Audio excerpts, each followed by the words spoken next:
Hey everybody, my name is Nikos, and happy Spooktober. Why do we like to be scared? I remember back in 2011 or so, my friends and I attempted to make a horror map in Halo Reach. We were bored of the standard fare of matchmaking and firefight, so instead we made a dark, haunted city where the players hide throughout the map from an invisible ghost player. It was surprisingly effective at jump scaring us. Oh, and yeah, I'm wearing my brother's old original Halo 2 shirt from like 2004. I'd say it fits me pretty well, doesn't it? Okay, not gonna lie, it's a little tight around the edges. But it's been 20 years, you know?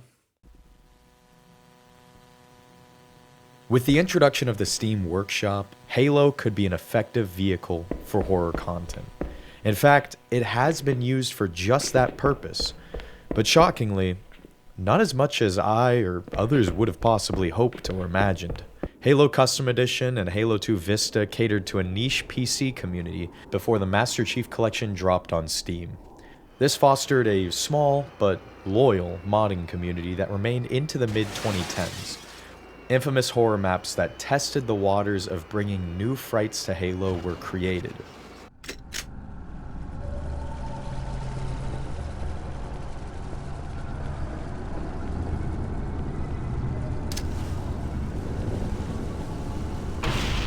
Halo Night Horror had players exploring a dark maze full of that creepy classic Halo atmosphere. It's quiet and unnerving, with dread building up in these dark Forerunner halls.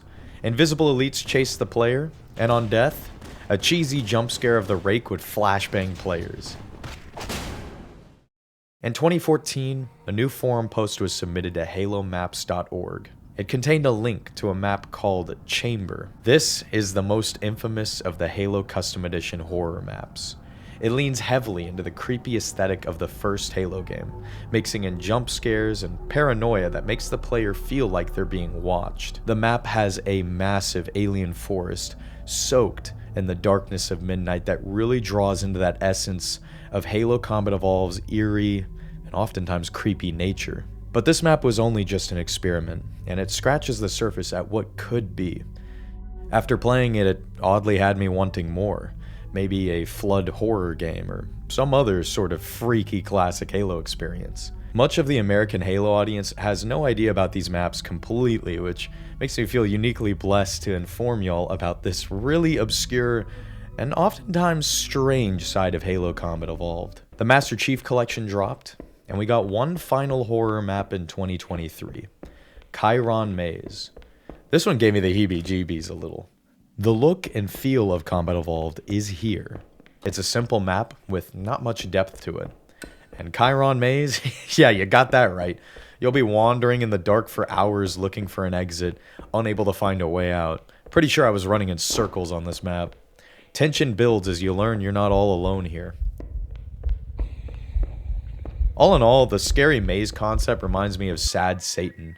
And after thinking about that legend for a bit, and the fact that this map largely just feels like a cheap Gary's Mod horror map, it makes me realize how underdeveloped Chiron Maze is. Over the decades, the Halo community tried numerous different forms of horror in an effort to scare each other. But all of these community-made Halo horror experiences share something in common. They barely scratch the surface at what could be some effective and awesome haunted Halo experiences. They're all cool for what they are, but none of them commit to the bit hard enough to sell an effective experience that leaves a widespread impact. Perhaps this lack of exploration into the absurd and paranormal is because of the worldwide waning interest in Halo. There just aren't enough eyes on the game to warrant a massive creative project that purely strikes fear into the viewer. 2 years ago, I posted a video that has since become the third most viewed video on my channel. First of all, thank you guys so much for watching it. And second, the video highlights something I love about old Halo games. Something that made them creepy, and sometimes downright disturbing. Halo fans seem to largely agree that modern Halo has weak, paper-thin narratives and toothless stories that lack emotion and stakes. Many point to their desire to be scared once again.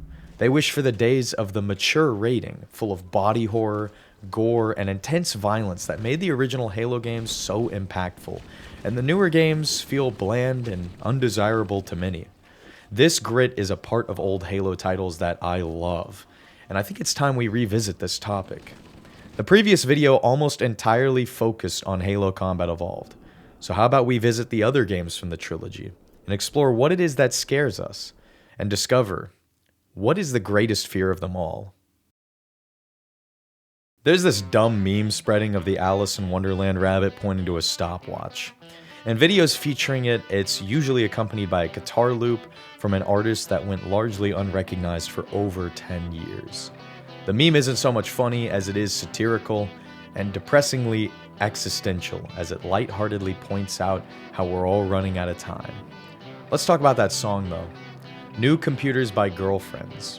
It released in 2009 and saw very little widespread attention. A commenter on the original demo of the song mentions that the 2-minute song garnered 77,000 views after sitting on YouTube for 14 years in desolation.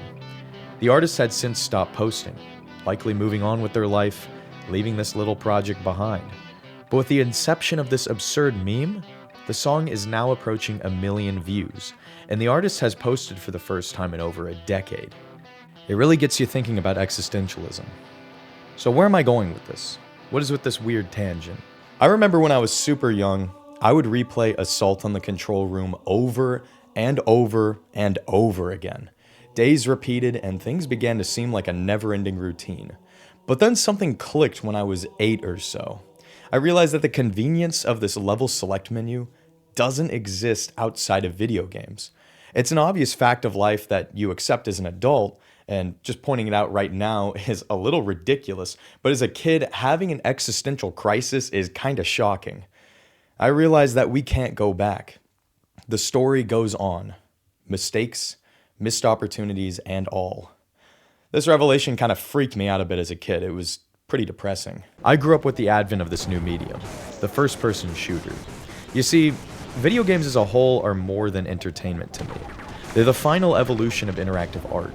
They coalesce visual arts, theater, writing, music, and interactive elements into a truly immersive and breathtaking experience. And when a game is truly good, it transcends art and becomes culture-defining. In the previous video, I was always mystified by how Halo Combat Evolved combines several art forms to draw up abandoned, creepy environments that I call home. The music drones on in ambient tones and dark, featureless sci-fi hallways with nothing to catch your eye but unexplainable alien machinery. Even the beautiful forests and deserts feel off, cold, and lifeless.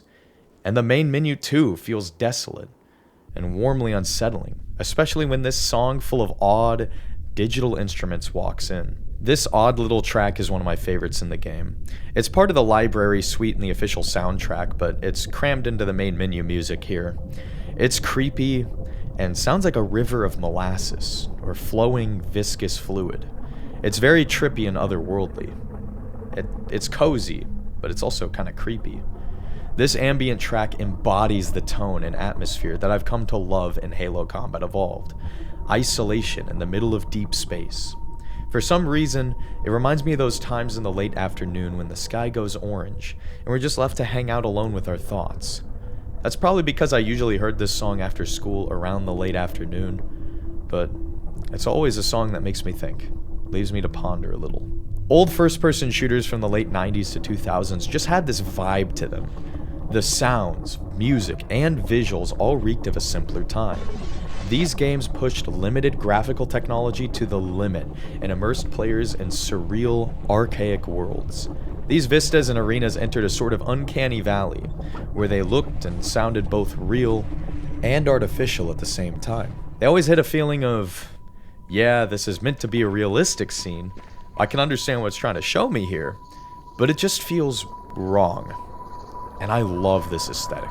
It screams, we did our best to mimic the real world with the limits of computers at the time. And these spaces always feel so creepy, but so cozy too.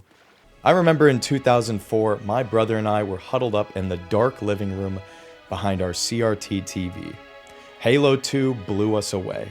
Over-the-top production, Breaking Benjamin, and metal music of the aughts that sent the narrative into overdrive. Inhuman feats from lovable characters. It all felt like a cinematic joyride. But now, the game shows its age. 21-year-old models and textures don't hold up under a microscope. Halo 2 demonstrates it is of legal drinking age in the United States. It is very clear to see that Halo 2 can have a couple drinks. And when the guitars and top-notch voice acting fade out, the same eerie, low-poly spaces from Halo Combat Evolved await us in silent muses. Every time I replay through both Half-Life games as well as the first two Halo games, I get this feeling. In the last video, I described this mystifying sensation as nostalgic dread, as it's a cozy, fun, familiar environment from our youth, but it's also creepy thanks to its liminal qualities, and how every time we revisit it, we realize how much older we are now. Liminal spaces are one of my favorite art forms. Yes, they're overdone to death, and they were 2 years ago, but I still love the original idea behind this art style. It's not just an empty room, it's my empty room, damn it. The atmosphere, the feeling I get looking at these forlorn scenes where I swear I was just there 10 years ago is unlike any other. They pay homage to this existential feeling I get. They play into this nostalgic dread. Master Chief, defend this station. Yes, sir. I need a weapon. Right this way. Halo 2 opens on a Covenant invasion of Earth. While the game trades CE's feeling of silent isolation for more bombastic spectacle, oftentimes the scenery is chock full of these dated spaces adorned with very low quality textures. The Covenant begins their offensive at the defense clusters surrounding Earth. Cairo Station is home to many of these empty, strange spaces, but doesn't explore them fully. The Chief gives the Covenant back their bomb and deploys to New Mombasa. This is where the game begins to show its age. The city streets are cold and dull. Textures are muddy and lack vibrance. This Earth city almost feels fake, harkening back to the same low-quality, dated textures that gave Halo CE that nostalgic, isolated feel. New Mombasa almost feels like a set on The Truman Show. It's almost as if it's trying to mimic a real cityscape. This whole city is trying so hard to use its limited resources to create a convincing, lived-in space. It's insane. It looks crazy. And it's so strange to me, it makes me wish I could break out of the map and explore an endless maze of surreal architecture. And this feeling carries over to the rest of Halo 2 as well. When the action fades out, forests give off this cold, lifeless touch. Arctic valleys feel completely dead and still, and Forerunner facilities have frozen metallic hallways. The facilities of Delta Halo are just as mysterious and alien as we remember from Halo Combat Evolved. Halo 2 was split between the Master Chief's perspective and that of the Arbiter. The Arbiter is the former commander of the fleet in charge of securing the first Halo ring, and he is now disgraced due to his failure at the hands of the Master Chief. Now, he is destined to fight as a ceremonial warrior, meant to die in extremely dangerous missions as penance. The following missions have us inserting into a gas mine in the planet Threshold. You know, the same planet that's featured in Halo Combat Evolved Skybox that the assault rifle compasses point to. With this level, we get to play with alien allies for the first time in Halo. Across the Arbiter campaign in Halo 2, we fight alongside grunts, elites, jackals, and even later in the game, hunters. This marks a rare occasion where the Covenant faction's minor races are our allies. This humanizes the Covenant's warriors in ways never seen before. And now, I feel so much worse killing grunts as the Chief in later levels. Also, I can never get enough of this dude peeking over the boxes to tell you, hold your fire, the hunters are on our side. Like, look at him jump, bro, he's funny. My goat, Half-Jaw, joins us for the first time, white armor and all. Traitorous Covenant forces wait for us in this derelict Forerunner installation. The halls and rooms are eerily lit. Machinery whirs on as glowing barrels fall down holes for, well, some reason. I don't know. Ask the Forerunners. And after fighting our way to the heretic leader, a terrifying threat reemerges. Halo has a habit of doing this thing where half the game is happy fun time, then the other half of the game is fighting off hordes of the damned in the back rooms.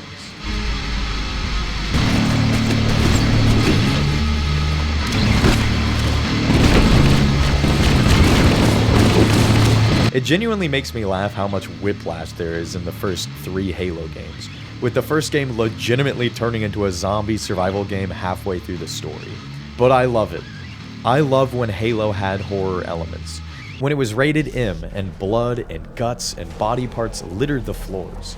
It added a grounded, gritty realism to the game that made its fantastical lore a little more believable.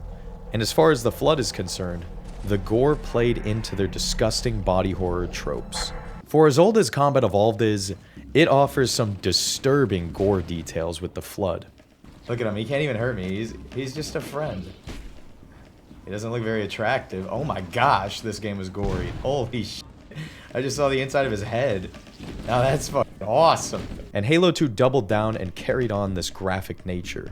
While Halo Combat Evolved's remaster is really bad and ruins much of the game's storytelling, Halo 2's Anniversary remaster is top notch. It overhauls the visuals like never before, including the Flood. Every Flood unit, from the parasites to the combat forms, are much more disgusting and detailed, with the worst of it being the infected humans. Their faces are now perceivable. Their intestines and internal organs are exposed, hanging from their wretched, plagued forms. Much like all Flood forms, bullets dismember their limbs, including their hosts' former heads. It freaked me out when I noticed my battle rifle was splitting infected humans' heads in half. It is disgusting, bro. You can see what is left from one of their eyes on the top half of their skull too. Ooh, remembering it and speaking of it, like, it is grody, man. Blasting off the weakly held together limbs of infected humans and elites leaves bones and other mangled protrusions that give us an idea of how painful and how horrific a Flood infection truly is. But the gore does more than add some spice to the Flood. It provides variety to the gameplay. If a Flood form has a deadly weapon, just shoot his arm off and send his shotgun or rocket launcher sailing through the air. Fighting through hordes of Flood forms with dual SMGs ends up in a bloody mess of decapitated heads and severed arms and legs. It's disgusting and downright horrific on remastered graphics in a way that the original visuals can't replicate. This graphic violence, coupled with the Flood's lore implications and haunting soundtrack, is bone-chilling, man. I love it. You can shoot the head and arm off a Flood form, and it will still just charge at you at full speed, unflinching, unfeeling. But I will say, the remastered lighting does ruin a few parts of the game, making otherwise dark, unsettling rooms a bit too bright, ruining the fear factor a little. This is mostly evident on High Charity and Oracle, but it isn't completely game ruining. The Flood is awesome, and now that it seems they're returning in 2026, I hope this Halo Combat Evolved remake is rated M, so we can experience this horror firsthand once again. Their introduction in Halo CE was terrifying, but now that they're released once more, they're back and just as creepy. The soundtrack gives way to horrifying ambient choirs, shrill orchestras, and backwards whispering. This level is called Oracle. At the start of this level, a trail of Flood blood traces the walls over the doorways. It's unnerving. It's a grisly sign that draws players further, deeper into the madness. The liminal hallways are dark and harrowing. Atmospheric fog drifts across the floor. Green vats of sci-fi fluid line the walls. And in case players weren't creeped out enough yet, this room mirrors the containment rooms from Halo Combat Evolved's Flood Reveal mission.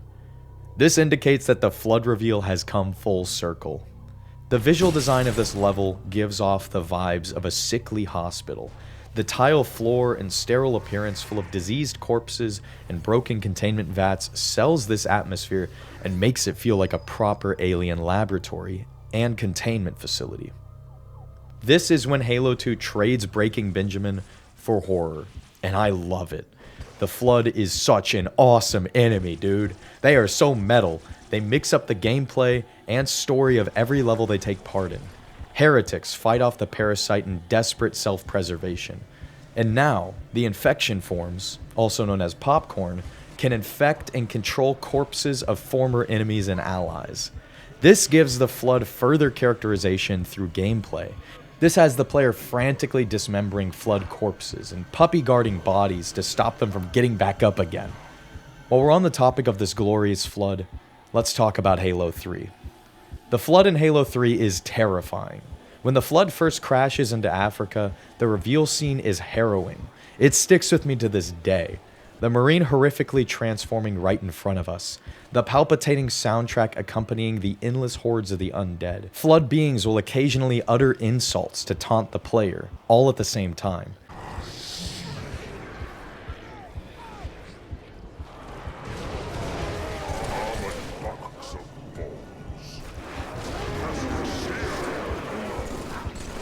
They're echoing the Gravemind's voice in perfect unison. It is a chilling detail. It goes to show you how much the flood is a giant hive mind.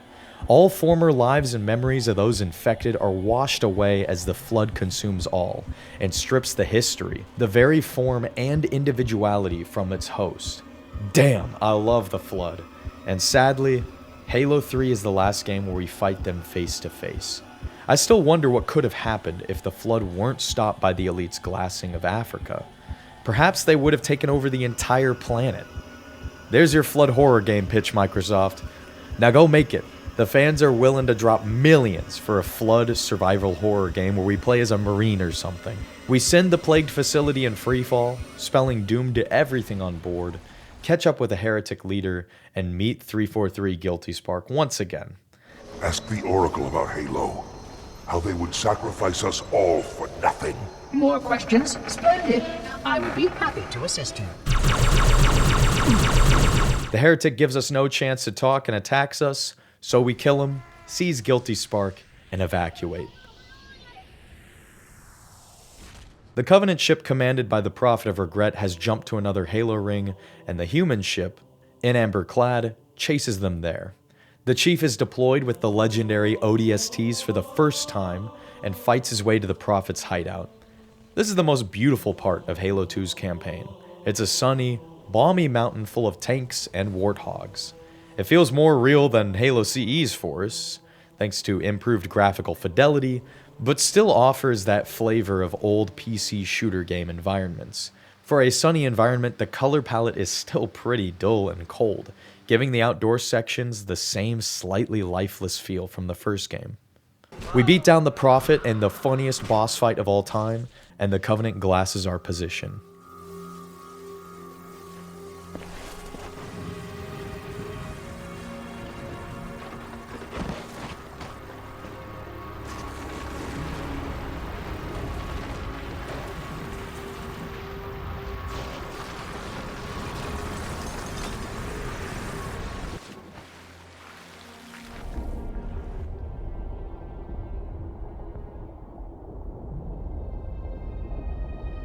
This is not your grave. But you are welcome in it. The remaining 2 Covenant prophets have made a decision. The Brutes are replacing the Elites as the leading faction in the Covenant's armed forces. The Prophet of Truth made this move to consolidate power, as he feared the waning loyalty of the Elites, and justified this decision with the Elite's failure to protect the Prophet of Regret from the Master Chief. The Arbiter is sent to retrieve the sacred icon from Delta Halo's library, and this sacred icon is just the activation index of the ring, the key that arms the Halo to erase all life in the galaxy. The Arbiter infiltrates the Sentinel Wall where many other Covenant warriors already failed. I remember this level a ton from when I was a kid. It's like the odd one out from the campaign. It's so quiet. There's something about the intro to Sacred Icon that creeps me out a little.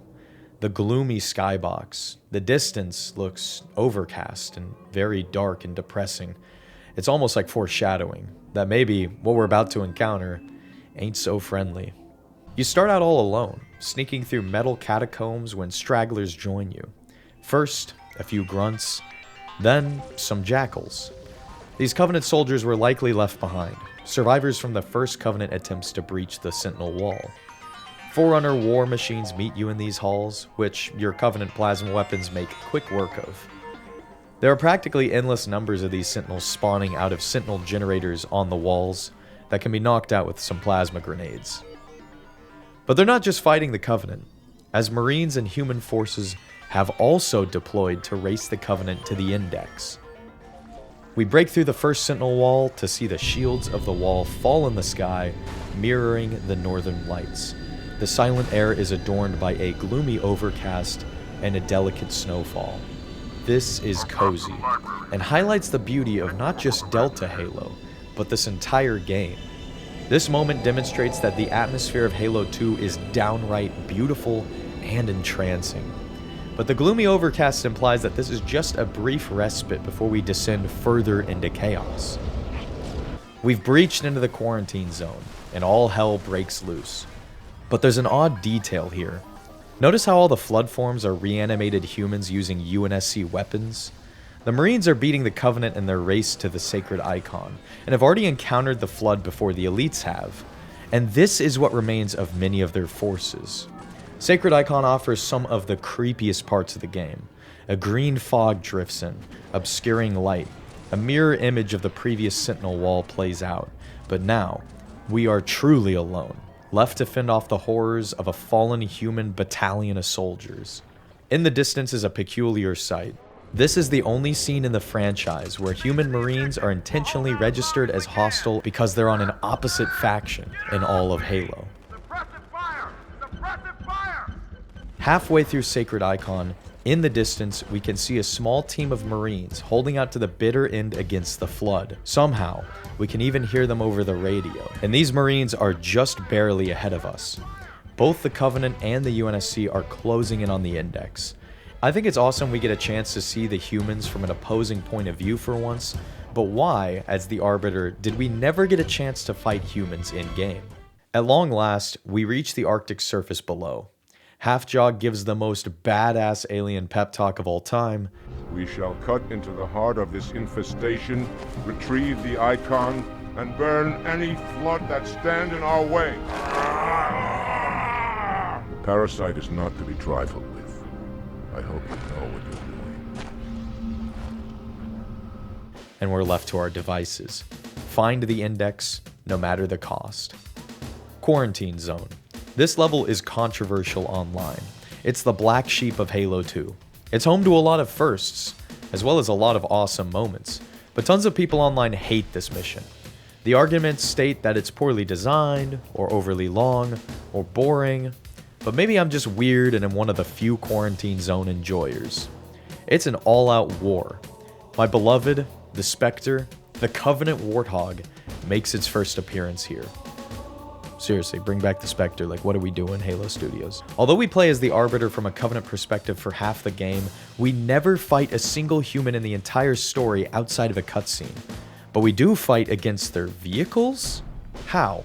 Since the Flood possesses the former memories of their hosts, they are capable of operating the vehicles of the UNSC and Covenant alike. This means Quarantine Zone is the only level in the Halo franchise where you fight Flood-operated vehicles and are expected to fight fully crewed Warthogs and even Scorpion tanks.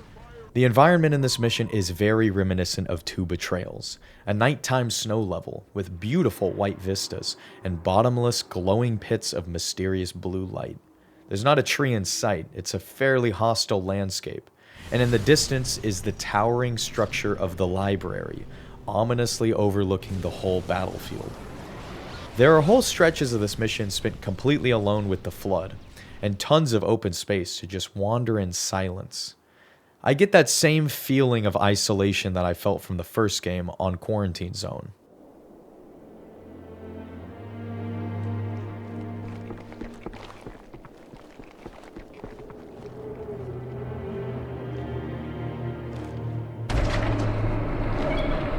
More humans. They must be after the icon.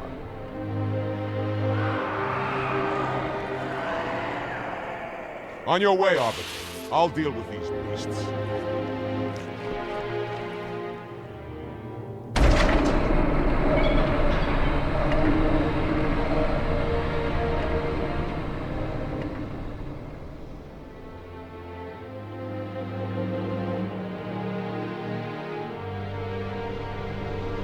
I see that coward didn't join you.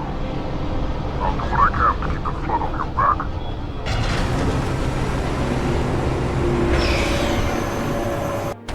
We cannot let the humans capture the Then we get to the gondolas.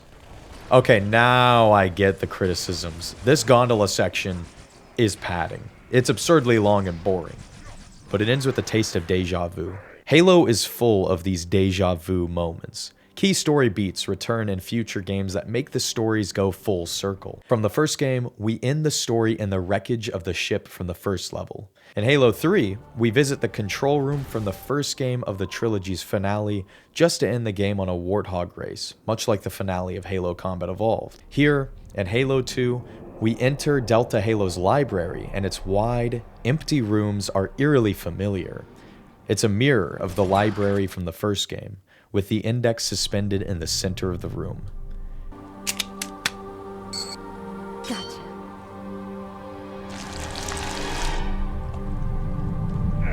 You know, your father never asked me for help either. The index is secure. Mackenzie, Perez, how's our exit? You hear me, Marines?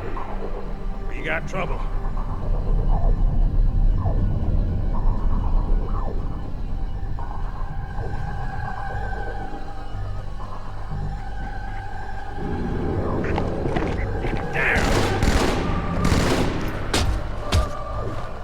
How you doing? Sergeant, stay down!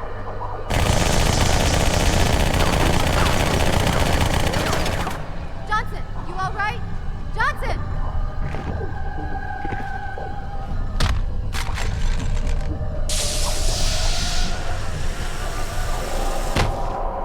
Excellent work, Arbiter. The Hierarchs will be pleased. The Icon is my responsibility. What's your responsibility? Now it is mine.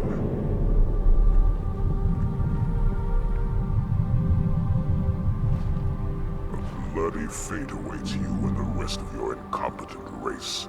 And I, Tartarus, chieftain of the brutes, will send you to it. When the prophets learn of this, they will take your head. When they learn. Fool. They ordered me to do it.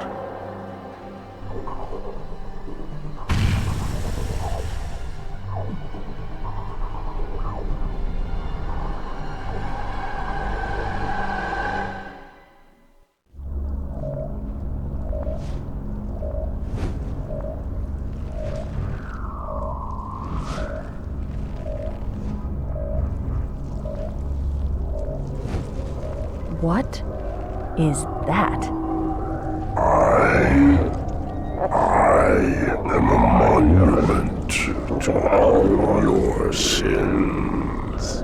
It turns out there was a flood outbreak on Delta Halo after the Halo array fired, and enough organic biomass was accumulated to form a Gravemind deep within the ring's substructure. The Gravemind is a centralized intelligence that controls the entirety of the flood. Rather than infect or kill the Chief and the Arbiter, it instead makes use of both of them. It teleports them to two separate, likely locations where the Index can be stolen from the Covenant to preserve everyone. The humans, Covenant, and Flood alike. Without the humans or the Covenant, the Flood can't survive, so the firing of the rings absolutely had to be stopped.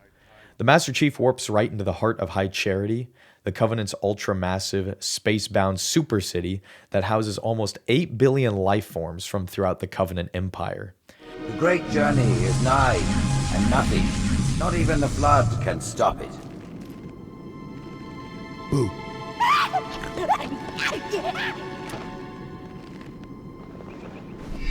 Kill the demon! John Halo does what he does best and murders everybody. Brute and elite ships make war outside of the Holy City as Master Chief fights his way through the ongoing schism. The Prophet of Truth was on his way to the Forerunner Dreadnought at the center of the city, and the Chief had to chase him down. And High Charity faces a new problem. The Slip space rupture. It's in Amber Clad.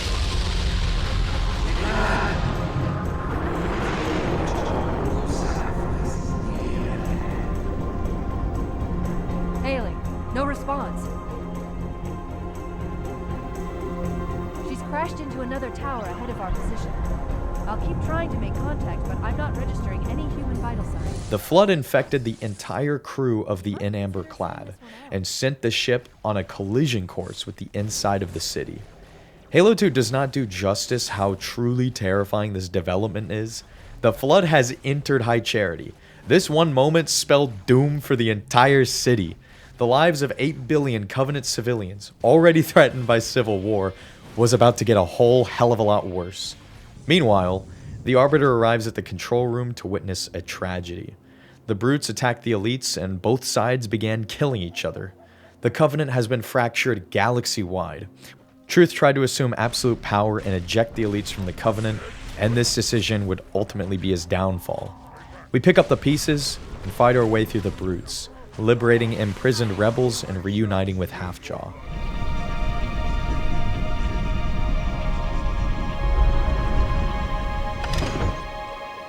By the rings, Arbiter. The councilors, are they Murdered by the brutes. vile, disloyal beasts? The prophets were fools to trust them.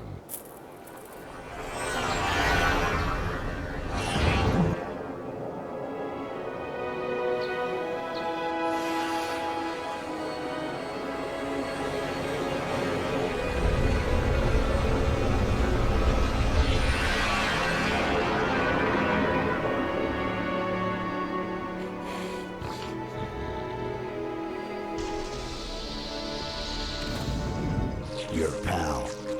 Where's he going?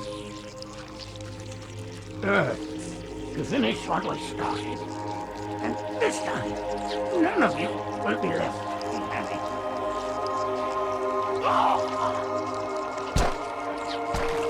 That structure in the center of the city, it's a Forerunner ship. And Truth is heading straight for it. If he leads the Covenant fleet to Earth, they won't stand a chance. You have to stop him. That brute has the Index. And Miranda and Johnson. He can activate the ring. If he does, I'll detonate in Amberclad's reactor just like we did the Autumns. The blast will destroy this city and the ring. Not a very original plan, but we know it'll work. No, I don't want to chance a remote detonation. I need to stay here.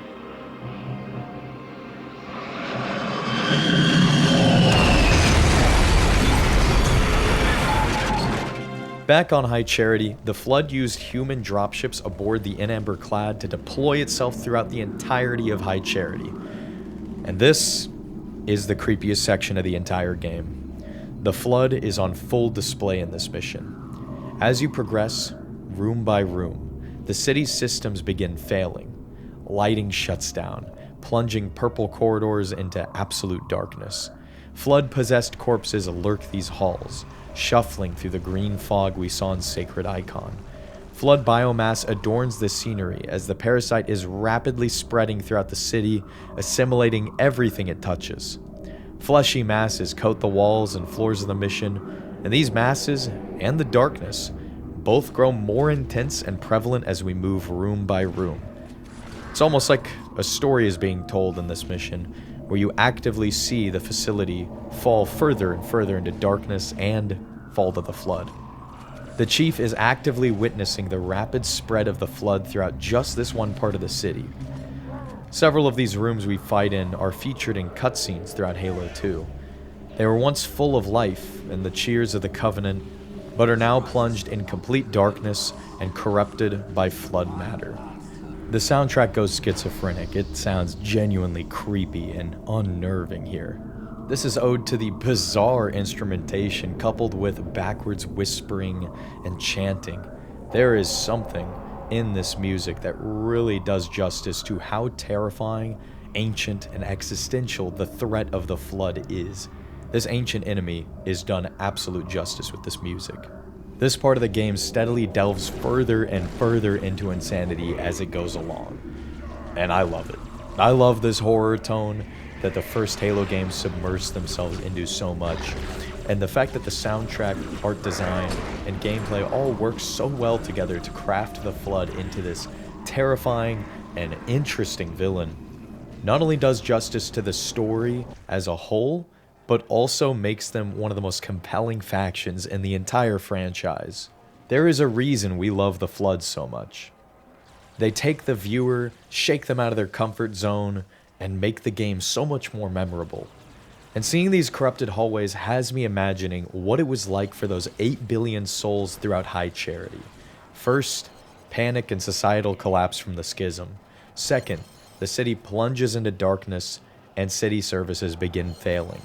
You and your neighbors look around in confusion as your city, floating in the middle of deep space with no escape and no help on the way, has lost all power. Perhaps breathable air itself will run out soon, and further, without communication, the rest of the Covenant can't hear your cries for help. And even if they could, they're too busy fighting each other to save you. The complete and utter collapse of the Covenant has begun. Your normalcy has been cast into limbo. Then, your neighbors turn on you, and the tides of the unstoppable walls of the undead wash over you and all you hold dear. All those Covenant civilians had no hope of escape, as their religious leaders have left the city and you behind to face an inevitable, horrible, inescapable fate. We would only see the complete aftermath of the flood infection of High Charity in Halo 3 and the mission Cortana, where the entire space station and the 8 million lives within it have been fully converted into a flood ecosystem, a unified cry of the damned. This level is very creepy. I specifically remember not ever wanting to play the flood levels as a kid. They scared the daylights out of me, and I could never shoot them straight as my aim was too poor to track their frantic, chaotic movements. They straight up creeped me out, dude, and I got super stressed out trying to fight them, so I mostly just stayed to the Covenant levels in Halo 1 and 2.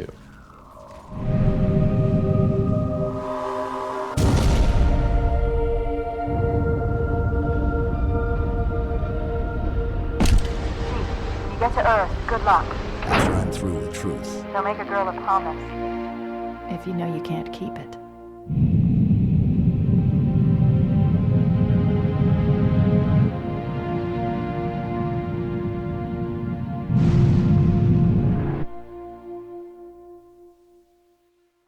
Meanwhile, on Halo, the Arbiter links up with Sergeant Johnson, and the humans and elites form a tentative alliance to stop Tartarus and the Brutes from activating the ring. Listen, you don't like me and I sure as hell don't like you. But if we don't do something, Mr. Mohawk's gonna activate this ring. And we're all gonna die. Tartarus has locked himself in that control room. Well, I just happen to have a... Come on, grab a banshee and give me some cover. You're gonna know what's coming. A mid-boss fight ensues, and the day is saved. What's that? A beacon. What's it doing? Communicating at superluminal speeds with the frequency of... Communicating with what? The other installations. Show me. Fail-safe protocol. In the event of unexpected shutdown, the entire system will move to standby status. All remaining platforms are now ready for remote activation. Remote activation? From here? Don't be ridiculous. Listen, Tinkerbell, don't make me... Then where? Where would someone go to activate the other rings? Why, the Ark, of course. And where, Oracle, is that?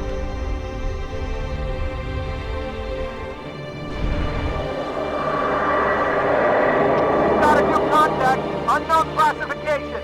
It isn't one of ours. Take it out. This is Spartan 117. Can anyone hear me? Over. Isolate that signal. Master Chief, you mind telling me what you're doing on that ship? Sir, finishing this fight.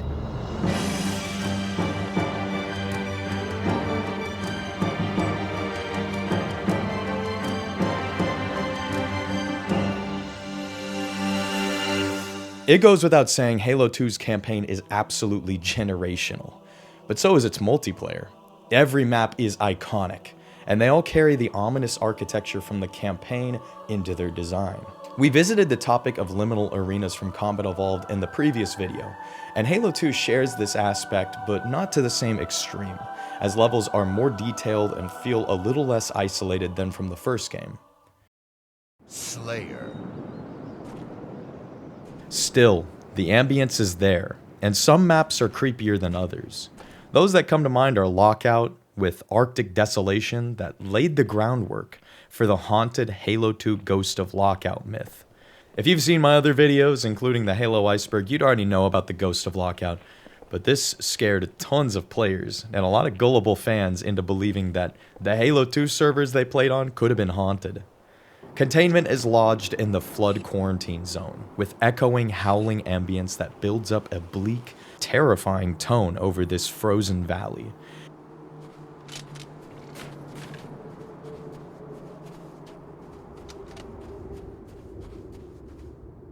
As a kid, I remember thinking the flood would enter the map at any second, and when I wandered it alone, it creeped me out a lot. In fact, I wandered a lot of these maps all alone, as I didn't know what Xbox Live was at the time. Since the map takes place right outside the library, I remember thinking that the flood would enter the map at any second. Warlock's gloomy skies left an impression on me as a kid. The rain and rush of wind whistling through the stone structures gave me the heebie-jeebies.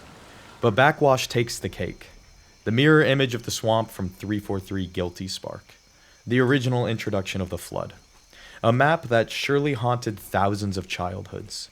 20 years later, classic Halo maps are largely abandoned as players have since moved on to more modern experiences. Walking these maps alone feels even more lonely than dropping into a Hooters solo. It's a genuinely desolate experience, choked to the brim with nostalgia and a burning sensation of gleeful sadness. What were supposed to be simple arenas that poorly mimic lively environments have become alive under the weight of our collective lived experiences.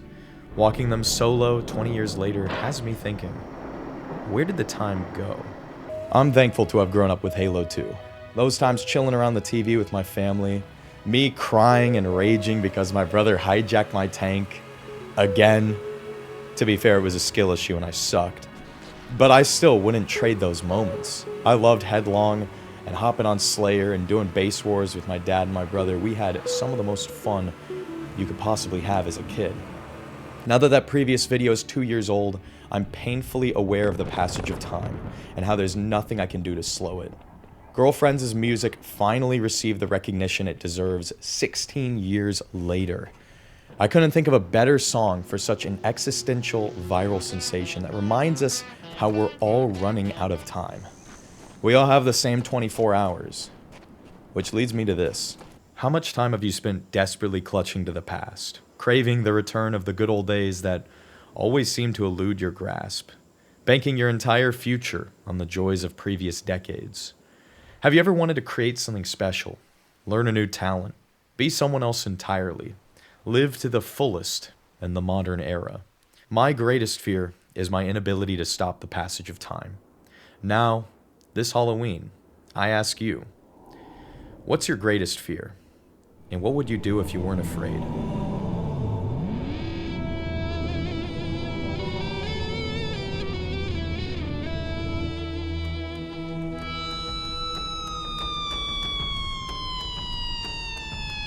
You're on.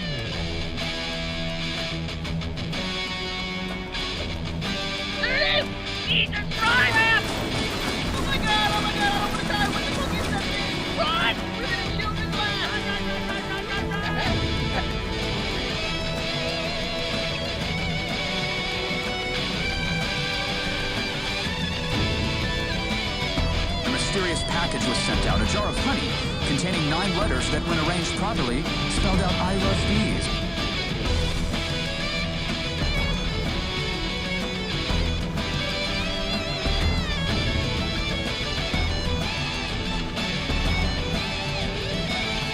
I want tacos.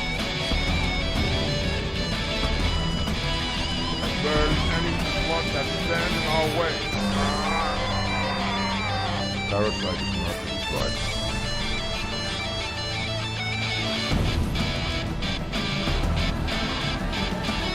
The website appeared to be nothing more than an amateur beekeeper's website that had been hacked.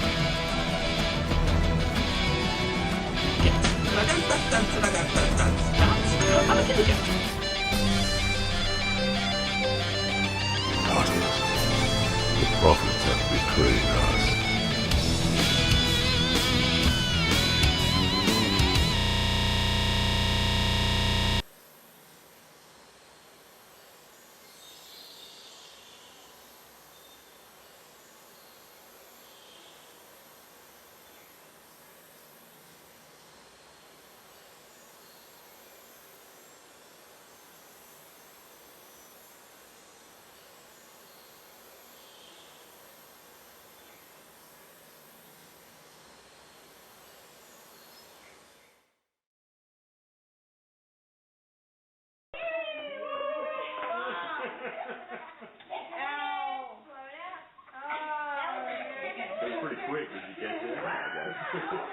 got it on filming mode. I don't want to lick your finger, it's all burnt. 8 years ago today.